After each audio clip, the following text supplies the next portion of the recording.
ایک روز رئیس شہر آپ کو آزمانے کے لیے آپ کی خدمت میں حاضر ہوا اور کہا کہ میری ایک بکری کہیں گم ہو گئی ہے، اگر آپ اس کا پتہ بتا دیں تو میں آپ کا معتقد بن جاؤں گا۔ حضرت نے فرمایا مجھے تمہارے اعتقاد سے کوئی غرض نہیں، لیکن اگر تم میری آزمائش کے لیے آئے ہو تو لو اللہ کی قدرت کا تماشا دیکھو۔ یہ کہہ کر آپ نے با آواز بلند کہا کہ رئیس شہر قیام الدین کی بکری کس کس نے کھائی ہے، وہ فوراً یہاں آ جائیں۔ آپ کی زبان سے یہ الفاظ ادا ہونے ہی تھے کہ 27 آدمی حیران و پریشان آپ کی خدمت میں حاضر ہو گئے۔ آپ نے قیام الدین کو حکم دیا کہ اپنی بکری کو آواز دو۔ اس نے تعمیل کی تو ان تمام آدمیوں کے شکم سے بکری کی آواز آنے لگی۔ آپ رئیس شہر کی آزمائش پر پورے اترے تھے، اسے آپ کا معتقد بن جانا چاہیے تھا، مگر اس نے ایسا نہ کیا۔ در پردہ اسے قاضی شہر بھی مسلسل ورغلاتا رہا۔ قاضی کا کہنا تھا کہ صابر پاک کی یہ کرامت نہیں بلکہ شعبدے بازی ہے۔ کلیر کے رہنے والوں کی سرکشی بڑھتی جا رہی تھی۔ ان لوگوں نے شہر میں حضرت علاء الدین صابر پاک رحمت اللہ علیہ کا رہنا دوبھر کر دیا تھا۔ وہ کسی طرح بھی راہ راست پر آنے کو یا آپ کی بات اور تعلیمات سننے کو تیار نہ تھے۔ ان حالات کو دیکھ کر حضرت صابر پاک رحمت اللہ علیہ نے اجودھن میں اپنے ماموں اور پیر و مرشد حضرت بابا فرید الدین مسعود گنج شکر رحمت اللہ علیہ کو خط لکھا، جس میں تمام حالات تفصیل کے ساتھ بیان کر دیے۔ بابا صاحب نے وہ خط پڑھنے کے بعد جواب میں لکھا، وہاں تمہیں ہر قسم کا اختیار حاصل ہے، جیسا مناسب سمجھو کرو۔ بابا صاحب نے ایک خط رئیس شہر اور قاضی شہر کو بھی لکھا اور انہیں ہدایت کی کہ وہ صابر پاک کی اطاعت کریں، مگر قاضی نے تکبر کے عالم میں وہ خط پھاڑ دیا۔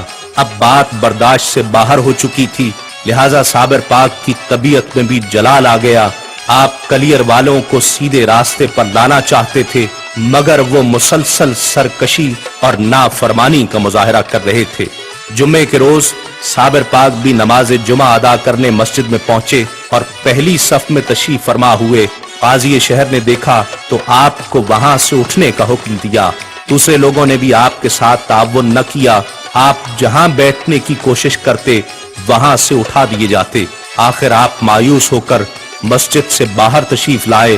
مسجد میں نماز شروع ہو گئی۔ جب لوگ رکوع اور سجدے کی حالت میں تھے تو آپ نے مسجد کو حکم دیا کہ اے مسجد، سب سجدے میں ہیں، کیا تو سجدہ نہ کرے گی؟ آپ کا یہ کہنا تھا کہ مسجد دھڑام سے زمین بوس ہو گئی اور اس کے اندر موجود تمام لوگ ہلاک ہو گئے۔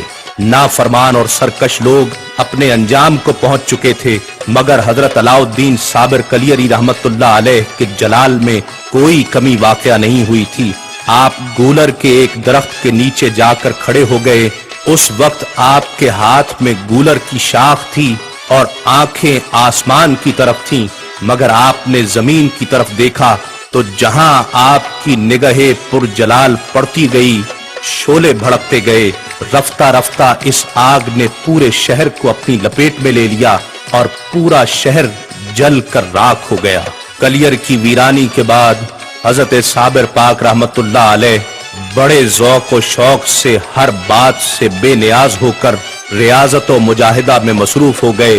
استغراق اور جذب کا یہ عالم تھا کہ گولر کے درخت کی شاخ کو پکڑ کر کھڑے ہو گئے۔ نگاہیں تجلیات خداوندی کی منتظر تھیں۔ اسی حالت میں 12 سال کا عرصہ گزر گیا۔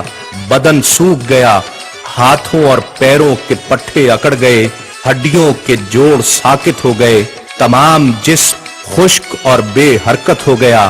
بس آنکھیں تھیں جو جمال یار کے انتظار میں اسی طرح کھلی تھیں۔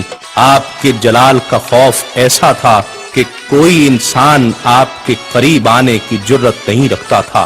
حضرت بابا فرید الدین مسعود گنج شکر رحمت اللہ علیہ اپنے محبوب مرید کے حال سے واقف تھے۔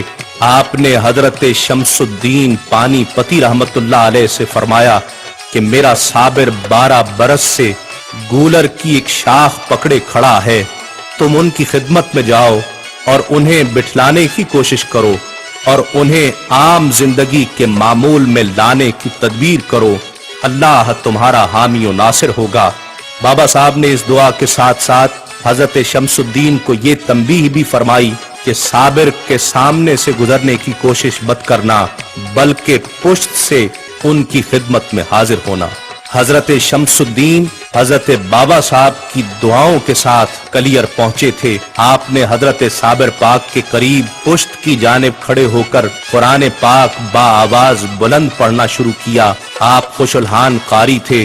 कुछ देर बाद ही हजरत साबिर पाक मुतवज्जे हुए और फरमाया, पुश्त की जानिब कलाम मजीद पढ़ना ठीक नहीं है, सामने आकर पढ़ो। आप सामने तो ना आए, बाएं समत आकर तिलावत कुरान मजीद करते रहे। हजरत साबिर पाक बड़े ज़ौक़ व शौक से तिलावत कलाम पाक समात करते रहे। कुछ देर बाद हजरत शमसुद्दीन तिलावत करते करते अचानक रुक गए। आपने फरमाया, पढ़ते रहो, खामोश क्यों हो गए? हजरत शमसुद्दीन ने अर्ज की कि हुजूर, खड़े खड़े थक गया हूँ, अब खड़े होकर पढ़ने की सकत बाकी नहीं है। आपने फरमाया, अच्छा बैठ जाओ। अर्ज की कि ये कैसे मुमकिन है कि आप खड़े रहें और मैं बैठ जाऊं? ये बात सुनकर हजरत साबिर पाक रहमतुल्लाह अलैह ने बैठने का इरादा किया, लेकिन कैसे बैठते? हाथ पैर तो 12 साल के मुजाहिदे से शल हो चुके थे। हजरत शमसुद्दीन ने सहारा देकर आपको दरख्त के तने से कमर लगाकर बिठा दिया और फिर से तिलावत शुरू की। कुछ देर बाद आप फिर खामोश हो गए। साबिर पाक ने फरमाया, अब क्यों खामोश हुए? अर्ज किया कि मेरा इरादा अजूदन वापसी का है। अगर आप मुझे यहाँ रहने की इजाजत अता फरमाएं तो मैं आपकी खिदमत में कयाम कर लूं। आपने फरमाया, तुझे मेरे मुर्शिद ने भेजा है, मैं तुझे वापस कैसे भेज सकता हूँ? दरियाए शफकत व फैज जोश पर था। आपने हजरत शमसुद्दीन के सर पर दस्ते शफकत रखा और फरमाया कि तू मेरा बेटा है, और शरफ बैत और खिलाफत अता फरमाई। हजरत शमसुद्दीन काफी अरसा आपकी खिदमत में हाजिर रहे। विसाल से कुछ अरसा कबल आपने अपने मुरीद हजरत शमसुद्दीन को वसीयत फरमाई कि जब मेरा अपने महबूब अपने खालिक हकीकी से विसाल हो तो तुम आना। मेरे जिस्म के बाएं जानिब एक चश्मा जाहिर होगा, उसी के पानी से मुझे गुस्ल देना, और याद रखो मेरे जिस्म को हाथ मत लगाना।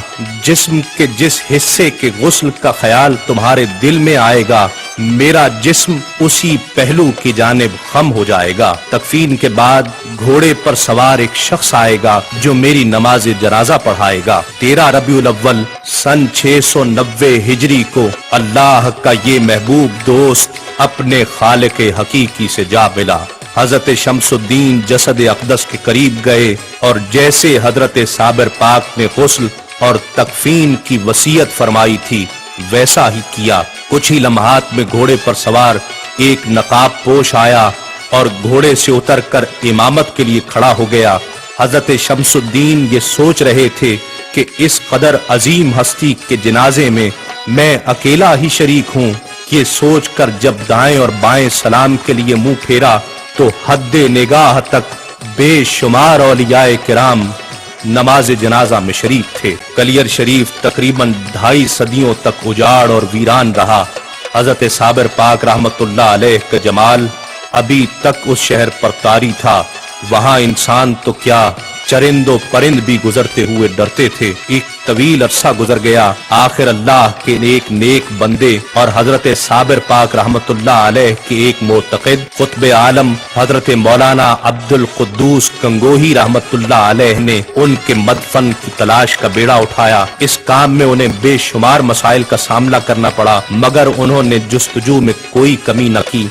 एक दिन हालत ख्वाब में उन्हें उस जगह की निशानदही कर दी गई जहां हजरत साबिर पाक रहमतुल्लाह अलैह आसूदा खाक थे। चुनाचे उन्होंने मज़ार मुबारक की शायान शान तामीर शुरू करवाई। जिला सहारनपुर के शहर कलियर शरीफ में हजरत साबिर पाक रहमतुल्लाह अलैह की दरगाह दुनिया भर के अकीदतमंदों की खुसूसी तवज्जो का मरकज है। लोग जौक दर जौक आपके मज़ार पर हाजिर होते हैं और इस अजीम सूफी बुजुर्ग को खिराज अकीदत पेश करते हैं और दामने मुराद को भर कर लौटते हैं। दरगाह शरीफ के अहाता में दाखिल होने के लिए 3 दरवाजे हैं। एक दरवाजा मशरिक की तरफ, एक शुमाल की तरफ और एक जुनूब की तरफ है। जो दरवाजा मशरिक की तरफ है वो सदर दरवाजा कहलाता है। दरगाह का इहाता काफी वसी है जिसमें हजारों ज़ायरीन समा सकते हैं।